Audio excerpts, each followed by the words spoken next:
Salah satu itu terjemahan dari ulama klasik ya, ulama kuno yang namanya Jalaluddin As-Suyuti.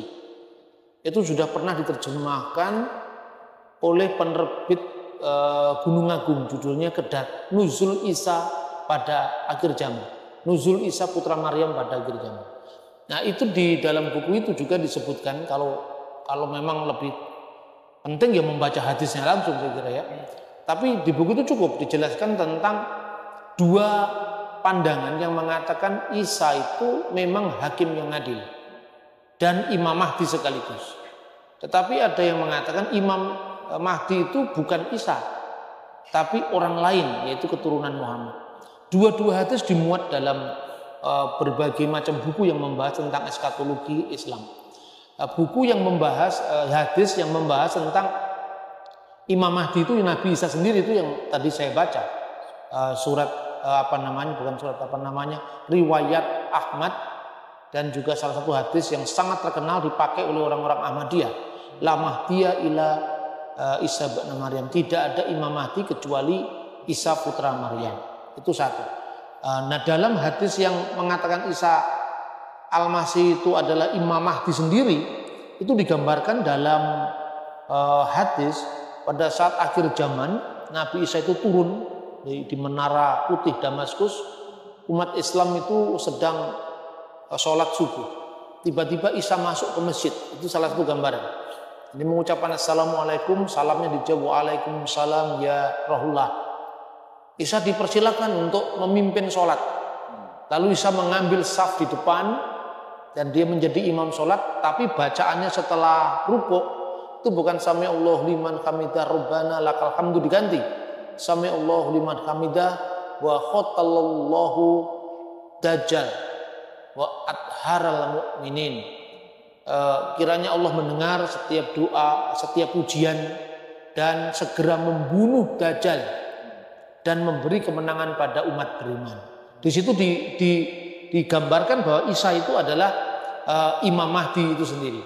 Tetapi di hadis yang mengatakan Isa itu bukan Imam Mahdi tapi keturunan Muhammad, itu ada banyak sekali juga hadisnya bahwa Imam Mahdi itu keturunan Nabi sendiri, lalu tidak binasa suatu umat apabila saya di depan, Mahdi di tengah, dan Isa di akhir. Artinya itu menggambarkan akhir zaman setelah syariahnya Muhammad turun, Nabi Isa nanti mimpin sholat pun sesuai dengan ajaran Islam. Nah, ini karena memang gambaran tentang Isa pada akhir zaman itu sudah dipahami dalam perspektif teologis Islam. Nah, saya kira itu. Jadi gambarannya ketika Isa disuruh mimpin sholat, kalau versi hadis yang satunya ini, moga-moga saya tidak salah, karena saya juga sebenarnya tidak terlalu peduli itu kitabnya orang ya. Tapi yang saya baca seperti itu, dikatakan begini, setiap umat Islam adalah imam atas mereka sendiri. Lalu salah seorang dari umat Islam itu memimpin sholat sementara Isa makmum di belakang. Gambaran-gambaran ini sangat beragam dalam hadis sendiri, jadi tidak satu. Saya kira itu. Artinya tidak ada sebuah kata sepakat di antara mereka ya? Bahkan sekarang ini, bukan sekarang, udah agak lama, tahun 60-an, 70-an mungkin ya, itu Syekh Al-Azhar pernah mengeluarkan fatwa bahwa bagi seorang muslim tidak wajib beriman pada kedatangan Nabi Isa pada akhir zaman. Kedatangan Isa pada akhir zaman bukan merupakan bagian dari iman orang muslim. Jadi kalau dia tidak percaya itu pun dia juga tidak kehilangan Islamnya. Itu Syekh Mahmud Shaltut dari Al-Azhar. Tapi sebagian besar umat Islam meyakini itu, sekalipun sebetulnya itu sudah dipahami dalam makna teologi Islam. Saya ingin mengutip istilahnya Mun'im Syiri. Islam membangun kristologinya sendiri. Ya, jadi tapi ini pun dibedakan karena masa hadis itu kan setelah zamannya Al-Quran. Saya kira itu. Ya, makasih Pak.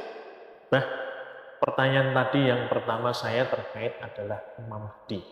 Ya, ini ada pertanyaan kedua masih terkait tentang hal itu. Tetapi ini bicara mengenai Dajjal. Dajjal di dalam Islam itu akan hadir pada Yaumul Akhir zaman. Nah, apakah ini juga sama dengan kalau kita orang Kristen ya, konsep orang Kristen menyebutnya sebagai antikristus. Tapi jangan dijawab dulu Pak. Itu yang pertama. Yang kedua, Banyak ini. Yang kedua adalah mengenai ketika yaumul akhir, yaumul kiamat, ketika itu katanya Elia itu akan hadir ya pada akhir zaman itu. Itu apakah sesuai dengan eskatologi Kristen seperti itu? Oke, iya, terima kasih. Matur nuwun. Yang pertama tentang tadi Dajjal. Kalau di kita menyebutkan antikristus ya, karena kita membaca Alkitab bahasa Inggris antikristus. Sebetulnya Alkitab bahasa Arab juga menyebut Dajjal. Itu dalam Alkitab ya, Alkitabul Muqaddas, Risalatu Yuhana Rasul ila Risalatu Yuhana al-Awal. Jadi surat Yohanes yang pertama pasal 2:18 itu disebut tentang Al-Masih Dajjal. Dalam bahasa Arab juga sama. Artinya Al-Masih itu ya Kristus. Hamasiah, Kristus, Ho Kristus. Dajjal itu hanya pelawan. Dagala itu dari bahasa Arab. Dan kenapa istilah Dajjal itu lebih populer di Islam? Padahal itu sebetulnya istilah Alkitab. Itu termaktub di dalam Pesita. Saya akan bacakan teks Pesita ya. Dari 1 Yohanes pasal Matius pasal 24. Itu di dua kitab kata Dajjal itu muncul. Pertama di Matius pasal 24, satunya di surat Yohanes. Dalam Matius pasal 24 itu dalam bahasa Aramaik begini. Khenumun ger mesiha dagale wa nebia kadabuta wa netin atrata wa urbata aikdenaton dimista a lakfaya. Sebab banyak mesiha dagala, banyak al-masih dajjal dan nabi-nabi palsu nebia kadabuta akan muncul dan mereka mengadakan tanda-tanda dahsyat dan perbuatan-perbuatan yang ajaib. Sekiranya mungkin mereka menyesatkan orang-orang pilihan juga. Jadi Mesiha Dagala itu kemudian menjadi bahasa Arab Al-Masihid Dajjal. Ya artinya antikristus. Bahasa Yunaninya ada dua ya, antikriston dan pseudokriston. Yang dipakai di Injil Matius itu pseudokriston. Yang dipakai di Yohanes itu adalah antikristus. Kemudian di dalam Alkitab terjemahan bahasa Arab itu diterjemahkan ayyuhal aulad a'lamu innanal nasi'u al-ana fi zamanil akhir wa kama sami'tum innahu saufa ya'ti akhiran masihud dajjalun. Ya, anak-anakku ketahuilah bahwa kita ini hidup pada zaman yang akhir dan seperti telah kamu dengar bahwa akan datang seorang masihid dajjal. Tapi konsep dajjal dalam iman Kristen itu ada dua. Seorang antikristus akan datang, berarti belum datang. Ini eskatologi. Dan sekarang ini telah bangkit banyak antikristus, banyak dajjal-dajjal yang muncul. Ya, di situ dikatakan bahwa khottaharahat al-anak kasirun min dajjalina al-muqawimina lil masih. Sekarang ini banyak muncul dajjal-dajjal yang melawan Kristus. Itu fenomena ajaran-ajaran sesat. Yang dimaksudkan dengan dajjal-dajjal yang sekarang muncul itu adalah fenomena ajaran-ajaran sesat. Misalnya ajaran gnostik. Makanya Rasul Yohanes mengatakan bahwa kita harus bisa membedakan roh. Setiap roh Allah mengaku bahwa Yesus telah datang sebagai manusia. Roh yang tidak mengaku Yesus telah datang sebagai manusia berasal dari roh antikristus. Dialah roh penyesat, yaitu Masihid Dajjal. Nah, untuk itu kita bisa memahami bagaimana pandangan gnostik. Orang-orang gnostik itu seperti yang tercermin nantinya di Injil Yudas, Injil Maria Magdalena misalnya, ya. Itu menggambarkan bahwa Yesus itu tidak benar-benar real jadi manusia. Karena tidak mungkin dia disalib, yang disalib itu bayangannya Yesus. Pandangan ini muncul misalnya di dalam buku-buku apokrifa banyak sekali. Karena mereka tidak memandang Yesus benar-benar telah turun jadi manusia.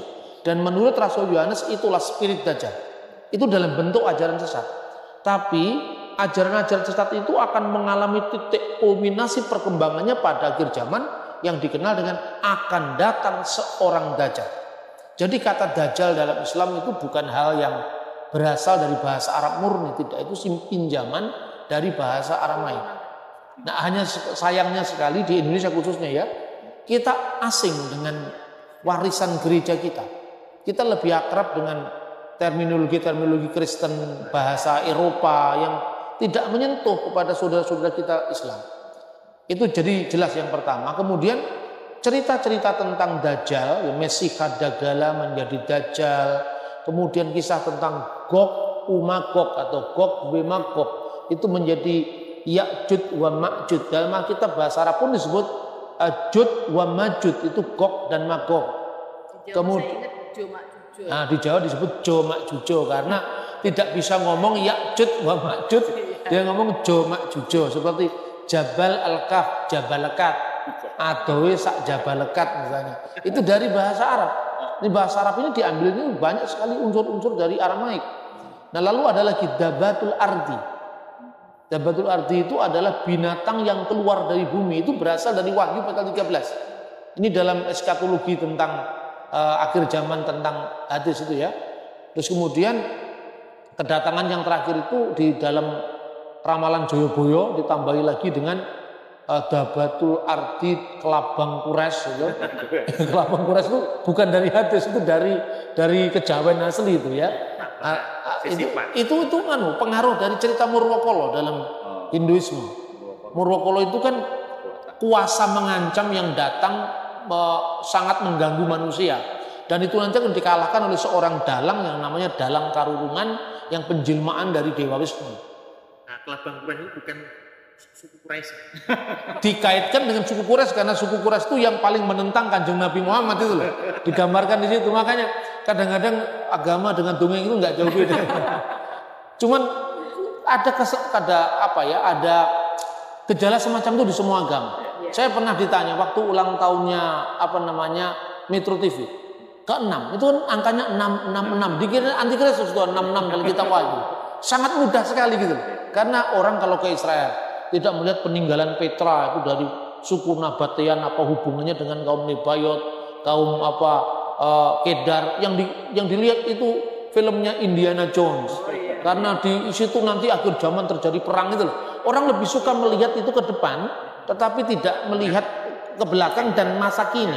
Bagaimana belakang itu munculnya sejumlah teknologi keagamaan itu kan memiliki dalam tanda kutip ideologi tersendiri kan di situ.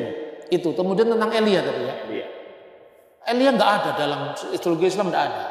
Yang ada itu di dalam eskatologi Ahmadiyah. Jadi orang Ahmadiyah itu kan mengklaim bahwa Imam Mahdi yang dimaksud itu Isa, dan Isa itu Mirza Ghulam Ahmad. Jadi Isa itu ya tidak datang dalam wujud Yesus Kristus dalam pengertian second coming of Jesus dalam pandangan Kristen, tidak. Tapi Isa itu telah datang dalam sosok Mirza Ghulam Ahmad. Loh kok bisa? Mirza Ghulam Ahmad bukan Yesus. Seperti Elia dinubuatkan oleh Maliaki datang menjelang hari Tuhan. Begitu juga saya maksudnya Mirza Ghulam Ahmad itu, kalau ternyata yang datang bukan Elia, tetapi yang datang adalah Yohanes Pembaptis dalam kuasa dan roh Elia kan begitu kan? Maka saya pun demikian. Sayalah ini Kristus Muhammadi, Kristus yang Al-Masih Muhammadi, Al-Masih yang lahir dari keturunan Muhammad, bukan Al-Masih Israeli. Al-Masih Israel itu putranya Maryam, tapi Al-Masih Muhammadi adalah Al-Masih yang lahir dari keturunan Muhammad. Makanya dia mengatakan Ana huwa Al-Masihul Mau'ud, aku inilah Kristus yang dijanjikan. Dan bagaimana Mirza Ghulam Ahmad bukan Yesus kok Yesus? Elia kan nggak benar-benar datang, yang datang kan kuasa dalam roh Elia. Begitu juga seperti Maleaki menubuatkan. Ternyata yang datang bukan Elia, tapi Yohanes Pembaptis dalam kuasa dan roh Elia. Begitu juga kalau Yesus akan datang pada akhir zaman, dia tidak datang sebagai sosok semula, sebagai anaknya Maryam, tetapi sebagai saya yang datang dalam kuasa dan roh Yesus Kristus.